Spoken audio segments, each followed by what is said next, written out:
We're only days away from the Australian Open, and the withdrawal list isn't just growing, it's becoming the biggest pre-tournament injury wave we've seen in years. And if you look closer, some of these stories are honestly more complicated than they look. Let's talk about it, just you and me, because this one needs a bit of perspective. Every year we get a few withdrawals, that's normal, but this feels different.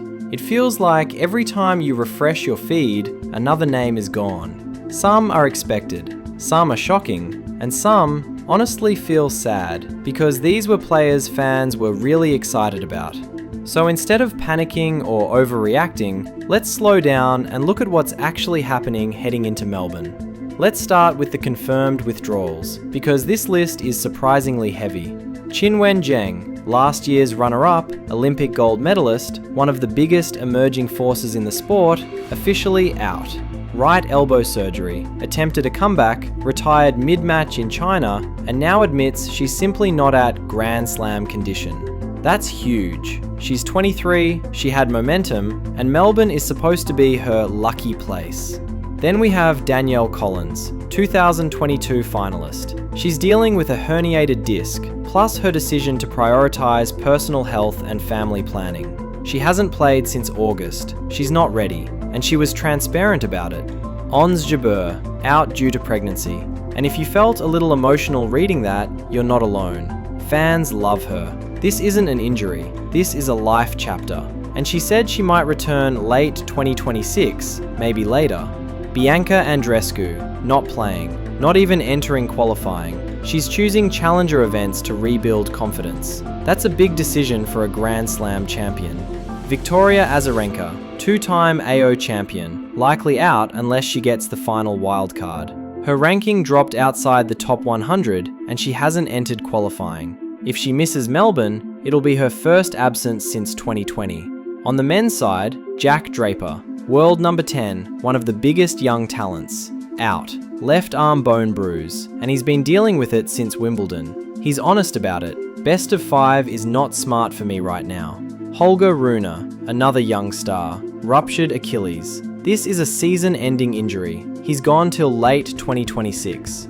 Arthur Fils, stress fracture in his back. Withdraws before his season even begins. He's only 21, making mature decisions. I'd rather come back at 100%. And then the wildcard decision. Nick Kyrgios, withdrawing from singles, playing doubles only. After wrist reconstruction and 2 knee surgeries, he's not ready for 5-set tennis. But he's still trying to give Melbourne something.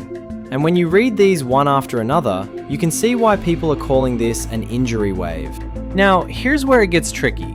Because some players are technically playing, but their bodies don't look fully ready. Let's start with Novak Djokovic. He withdrew from Adelaide, shoulder issues again. No matches for almost 2 months. Even Andy Roddick raised eyebrows. At 38, can he still recover quickly enough for this level of competition? We'll know soon. Then Taylor Fritz. This one's concerning. Serious knee tendinitis, not a small issue. He's playing through it, but admits the pain is real and chronic. And he said something honest. If this doesn't improve in a couple of months, I'll need a break. That's not normal pre-slam talk. Emma Raducanu barely practiced for 2 months. Foot bruising, pulled out of her first United Cup match, played soccer with only a few practice games. She openly said, "I felt like an alien on the court." That is not the kind of warm-up you want before a slam. Madison Keys, multiple medical timeouts in her Brisbane match. Left thigh issues, pain visible, nearly collapsed a few times. She somehow won, but you can tell something's not right. Even the top-ranked players aren't immune. Arina Sabalenka, coming in as world number 1, but calling the season insane, skipping mandatory events to protect her body, and openly saying the tour doesn't prioritize player health. When the world number 1 says that before a slam, that tells you everything. Here's the part where you and I take a step back, because if this were just a few unlucky cases, this wouldn't be a video. But 2026 feels different for a reason. 1. Too many top players are out. Finalists, champions, top 10 players. This isn't the usual mid-tier withdrawal cycle. 2. These are chronic injuries, not sudden ones. Back fractures, elbow surgeries, Achilles tears, tendinitis, these are long-term issues, not warm-up tweaks. 3. Off-season wasn't enough. You see quotes like, "I didn't hit for 2 months. My recovery isn't complete. I'm not in 5-set condition." That's an off-season problem. 4. Players are now choosing long-term health over immediate returns. Fields, Draper, Collins, all very clear. So yes, the withdrawal list is exploding. Yes, it feels alarming. Yes, fans are frustrated and worried. But the real story might be deeper than injuries. Maybe this is a warning sign for the sport. Maybe the tour is asking for too much too soon. Or maybe it's just the inevitable result of a game that's becoming faster, harder, and more physically demanding every season. I don't think this is just a list of withdrawals. I think this is the start of a conversation tennis is long overdue to have.